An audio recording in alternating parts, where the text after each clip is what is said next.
Your heart is racing. Your palms are sweating. You just read an email from your boss. Nothing physical happened to you. No danger, no threat. Just words on a screen. But your body doesn't know the difference.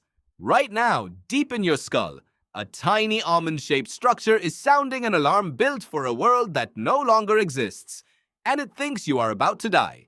This is the story of why you feel that way, and why you probably always will.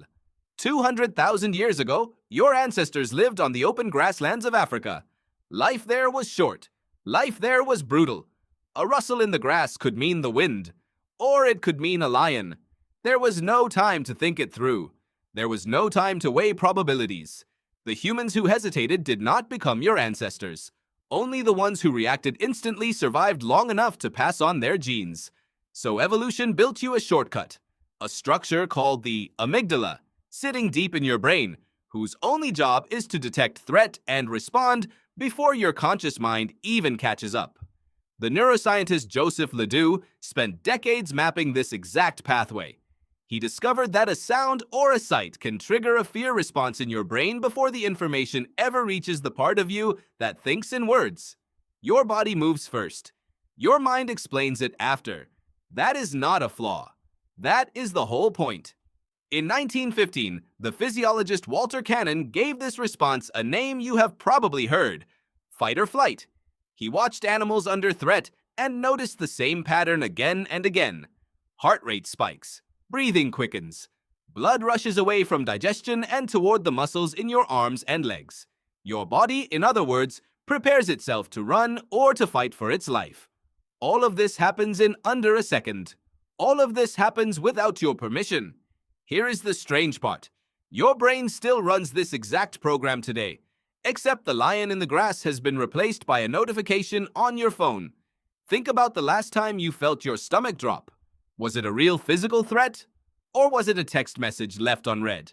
A meeting invite with no agenda? A comment under something you posted? Your amygdala cannot tell the difference between a predator and a Slack message. It was never designed to. It was designed for a world with teeth and claws, not deadlines and inboxes. The stress researcher Robert Sapolsky spent years studying this exact mismatch, first in wild baboons and later in humans. He found something remarkable. Zebras get stressed for exactly as long as the lion is chasing them. Then it is over. Their bodies return to baseline within minutes. Humans do not work that way. You can trigger the same stress response just by remembering an argument from 3 days ago, or by imagining one that has not happened yet. Do you see the problem? Your body cannot tell the difference between a real threat and an imagined one. It fires the same alarm either way. And unlike the zebra, you can keep that alarm running for hours. For days, sometimes for years. This is why a bad email can leave your hands shaking. This is why public speaking feels to your nervous system like standing in front of an actual predator. Sapolsky's research showed that chronically activating this ancient stress system again and again, without the physical release of actually fighting or actually running, wears down the body in ways evolution never accounted for. Elevated blood pressure, suppressed immune function, disrupted sleep, all from a threat that was never really there. So why hasn't evolution fixed this? Because evolution does not fix things.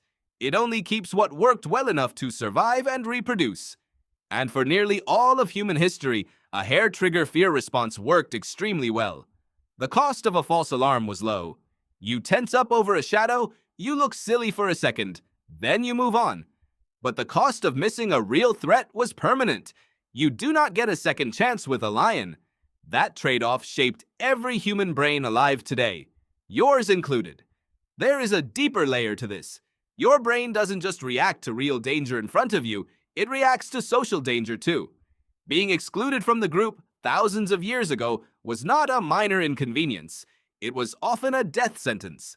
A lone human on the savannah had almost no chance against a predator.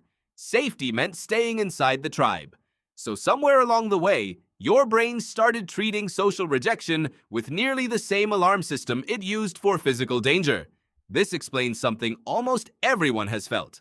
Why an unanswered message can feel like a small emotional injury. Why being left out of a group chat can trigger something close to genuine distress.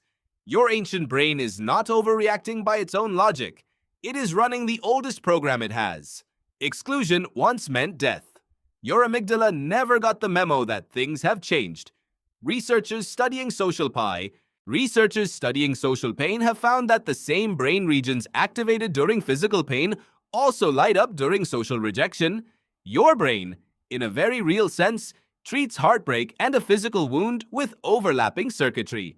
That is not poetry. That is neuroscience. And it traces directly back to a time when the tribe was the only thing standing between you and the dark.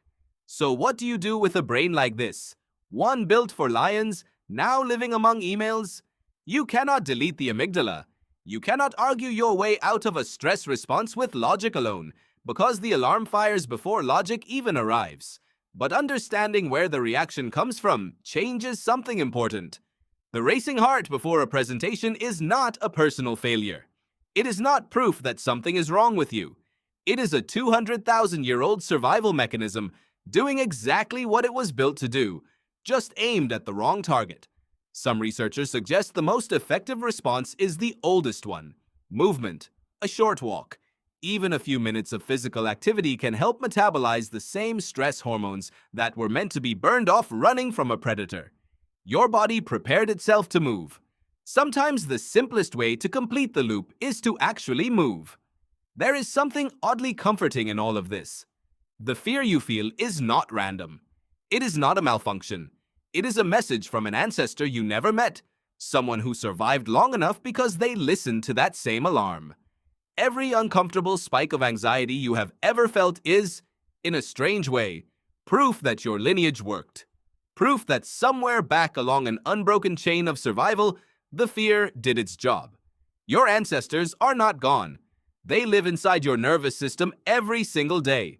So the next time your heart pounds over something as small as an email, pause for a moment. Ask yourself what is actually happening.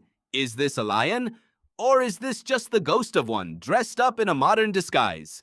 Your heart is racing. Your palms are sweating.